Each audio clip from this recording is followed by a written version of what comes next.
Today we wanted to talk about how to find and assess property for real estate investors. Really, this is key when we're deciding what is going to buy the investment, because this is the average time it takes to stay on. How long do houses stay on the market? What are the indications? Is it desirable? What are potential issues? This is where you can make or break a deal just by understanding which deals are to be made and where you can make amazing deals.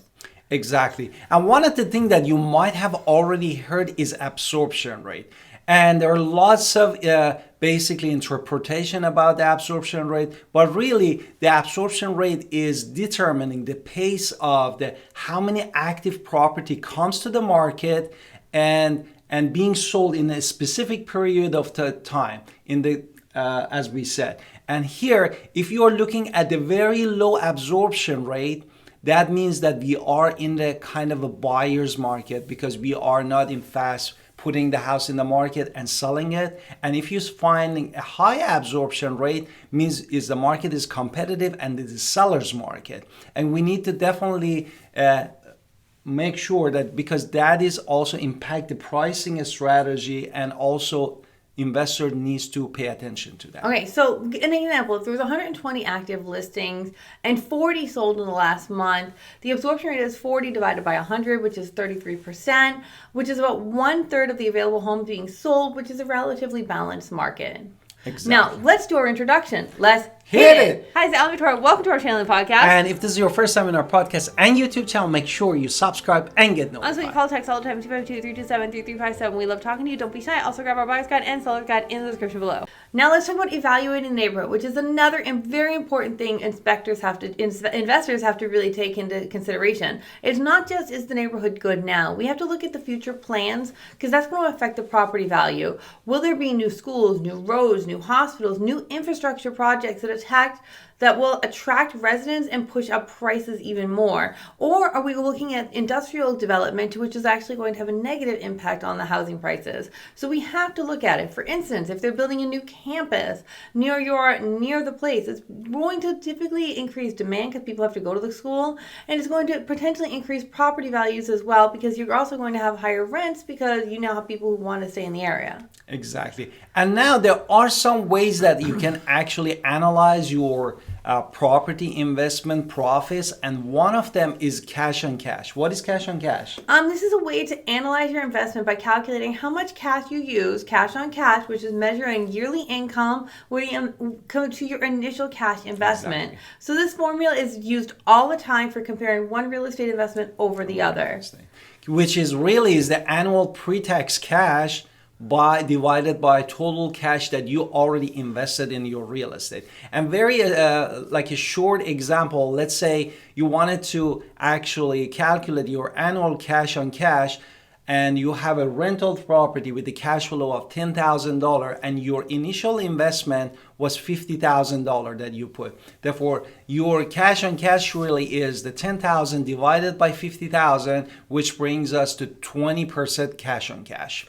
The next important thing that many investors know how to do is the cap rate, the capitalization rate. This is a common real estate measure used by investment to calculate the annual net profits, operating income, by the current market value or purchase price. So an example of this is going to be a property that, with a net income of $20,000 valued at $300,000, would have a cap rate of $20,000 divided by $300,000, which would be 0.0667, which would be approximately 6.6%.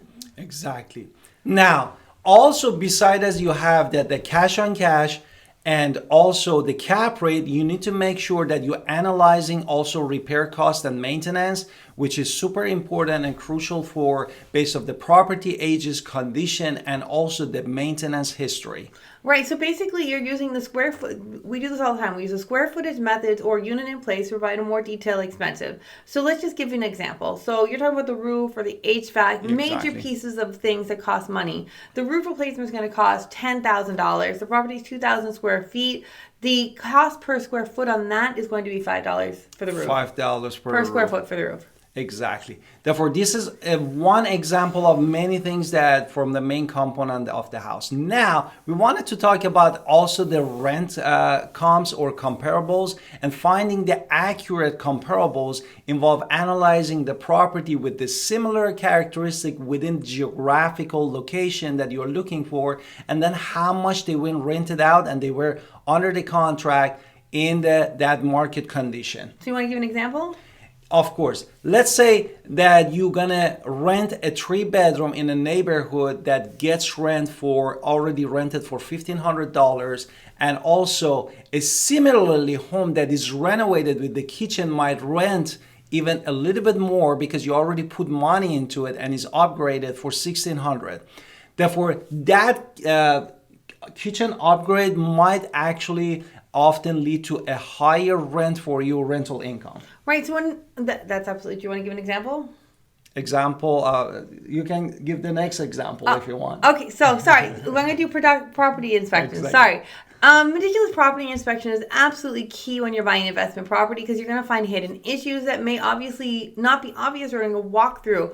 I am not going to be an inspector with the inspector's eyes when I'm talking about a home. So they're looking at major systems like HVAC, mold, pests. These are all very important things. And an inspection report is going to cost you maybe, I'm going to make a guess, $600 to $800. But you might find out it needs a new roof, which is going to cost $8,000. And that property, $8,000, has to be in your valuation to assess if this investment still makes sense. So that money is money well spent. Exactly. And then most of the investors really, they don't do yearly, they do every quarter inspection, very fast inspection that see if there in any potential damage with the property. Next thing that we wanted to talk about is a gross rent multiplier, or we call it GRM, and that basically that is a rough measure of the value of an investment property. Can you explain more that? It's calculated by the price by its annual gross income. So it gives us a really quick formula to give us a compare and analysis thing.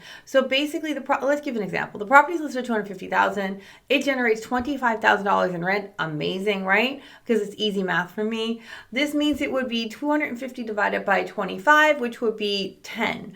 So the property in this area with a lower GRM may be a better deal. Exactly. Therefore, by employing all this advanced concept and meticulously watching the market and see the place that you wanted to basically purchase and invest real estate is going to help you that you have a better ROI or return on investment, and also lower amount of risk for you. So basically, you want to make sure that this goal aligns with your financial goals. So you want to make sure that you're making informed decisions. And that is why we're making this series for you, and we hope you're loving it. Please don't forget to like and subscribe to this channel, and also check out this video we put here. And also call Alan Victoria Pinder. We are local real estate agent in Greenville, Winterville, North Carolina, and we love to help you.